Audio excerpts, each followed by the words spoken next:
Hello friends, कैसे हो आप लोग। आशा है सब अच्छे होंगे और अपना सीटेट का पेपर दे चुके होंगे और आपका पेपर अच्छा गया होगा। ये 7 जुलाई का सीटेट का पेपर है मेरे हाथ में। पेपर 2 है ये, जो 6 to 8 वाला जो होता है। और इसमें आपका जिन्होंने लैंग्वेज वन में हिंदी ऑप्ट किया था, भाषा वन हिंदी, ठीक है, उसका एक गद्यांश है। आइए पहले हम गद्यांश पढ़ते हैं। तो क्या आया था। साहित्य सदैव समाज को निरंतरता प्रदान करता है। यह साहित्य और समाज का गहरा संबंध ही है कि साहित्य में समाज के विशृंखलित होते सिद्धांतों और टूटते बिखरते मूल्यों की चिंता बराबर बनी रहती है। वही साहित्य कालों के बंधन को तोड़कर उसकी सीमाओं से परे जाकर कालजयी बन पाता है, जिसमें मानवीय सत्य की व्याख्या हो और संवेदनाओं के सहारे आस्था जगाने का प्रयास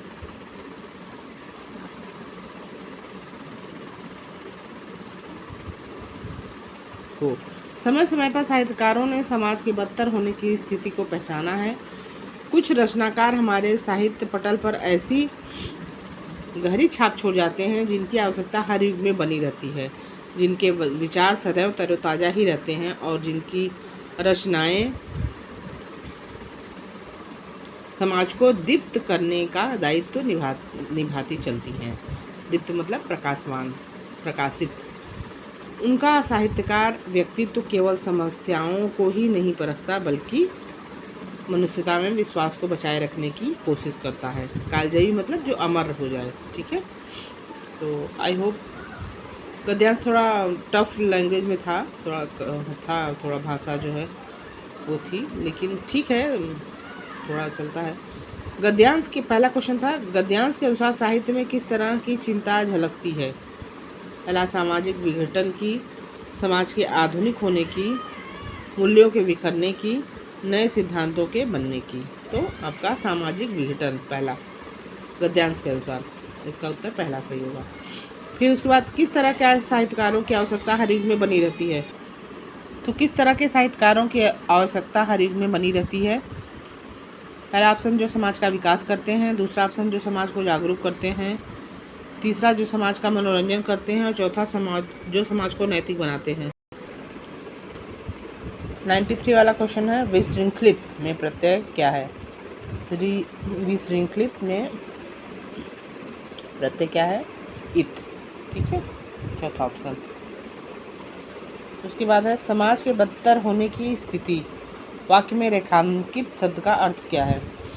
बदतर मतलब कि अत्यधिक बुरा, हो जाएगा आपका चौथा ऑप्शन, ठीक है। उसके बाद है 95 का क्वेश्चन का क्या है, कालजयी से तात्पर्य। कालजयी पहला ऑप्शन है अल्पकाल तक रहने वाला। दूसरा है जो काल विशेष में बंधा हुआ हो। तीसरा ऑप्शन है हर काल में प्रासंगिक हो। और चौथा, काल विशेष की सही व्याख्या करता हो। हर काल में प्रासंगिक हो, थर्ड ऑप्शन, ठीक। उसके बाद 96 का है, विश्वास शब्द का अर्थ। पहला ऑप्शन निश्चित धारणा। दूसरा ऑप्शन विश्वमय। तीसरा ऑप्शन विश्व से संबंधित। और चौथा ऑप्शन तत्व ज्ञान संबंधी। पहला होगा निश्चित धारणा। उसके बाद है, साहित्यकारों ने समाज की किस स्थिति की पहचान करने का प्रयास किया है। पहला, बिखरता हुआ समाज। दूसरा, विकास की ओर अग्रसर समाज। तीसरा, पतन की ओर जाता हुआ समाज। और चौथा, उन्नतिशील समाज। विकास की ओर अग्रसर समाज और उन्नतिशील समाज दोनों तो कैंसिल है, नहीं होगा। दो हुए, बिखरता हुआ समाज और पतन की ओर जाता हुआ समाज। तो साहित्यकारों ने समाज की किस स्थिति को पहचान करने का प्रयास किया है, पतन की ओर जाता हुआ समाज, तीसरा ऑप्शन। कौन सा साहित्य कालजयी साहित्य बन जाता है। पहला है, जो बिखरते सिद्धांतों की चिंता करे, जो पाठकों का मनोरंजन करे। तीसरा, जो समाज का दर्पण हो। और चौथा, जो मानवीय सत्य की व्याख्या करे। तो इस गद्यांश के हिसाब से होगा जो बिखरते सिद्धांतों की चिंता करे, पहला ऑप्शन। उसके बाद 99 क्वेश्चन, समाज को गति कौन प्रदान करता है। ऑप्शन है साहित्य, विज्ञान, तकनीकी विकास और शिक्षा। तो गद्यांश के हिसाब से जाएंगे तो साहित्य जाएगा इसका उत्तर पहला, क्योंकि साहित्य की ओर ही पूरा गद्यांश ही साहित्य पे है। तो ये आपका हो गया पहला गद्यांश। अब हम पद्यांश पे आते हैं। दिवसावसान का समय मेघमय आसमान से उतर रही। दिवसावसान मतलब दिवस धन अवसान, दिवस दिन खत्म होने वाला है, अवसान मतलब ढलना, दिन ढल रहा है।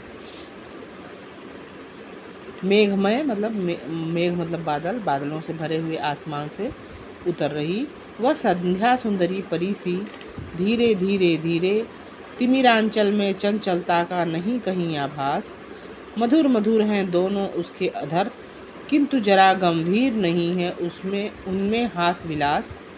हंसता है तो केवल तारा एक, हंसता है तो केवल तारा एक, गुथा हुआ उन घुंघराले काले काले बालों से, हृदय राज की रानी का वह करता है अभिषेक।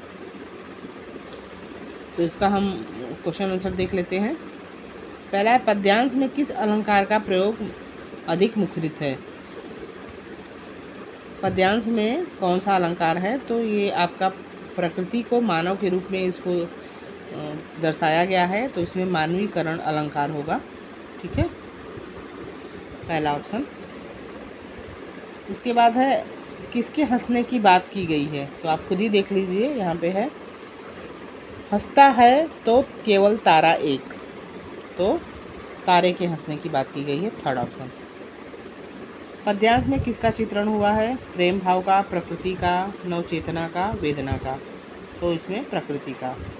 संध्या सुंदरी किस तरह के आकाश से उतर रही है, सूर्य लालिमा से भरे आकाश से, तारों भरे आकाश से, बादलों से भरे आकाश से, या चंद्रमा की रोशनी से भरे आकाश से। तीसरा, बादलों के भरे आकाश से, मेघमय। उसके बाद 104 है, हृदय राज की रानी किसके लिए प्रयुक्त हुआ है,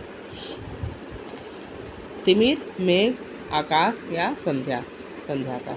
ठीक है, उसके बाद है, दिवसावसान का संधि विच्छेद। दिवसावसान दिवस प्लस अवसान, अवसान, अवसान नहीं, दूसरा वाला ऑप्शन, दिवस प्लस अवसान। आशा है आपने अपने क्वेश्चन आंसर मिला लिए होंगे, और कमेंट करके ज़रूर बताइएगा कि इस बार आपके कितने नंबर बन रहे हैं। चैनल पे पहली बार आए हैं तो चैनल को सब्सक्राइब कर लीजिएगा। मिलते हैं अगले वीडियो में, तब तक के लिए धन्यवाद।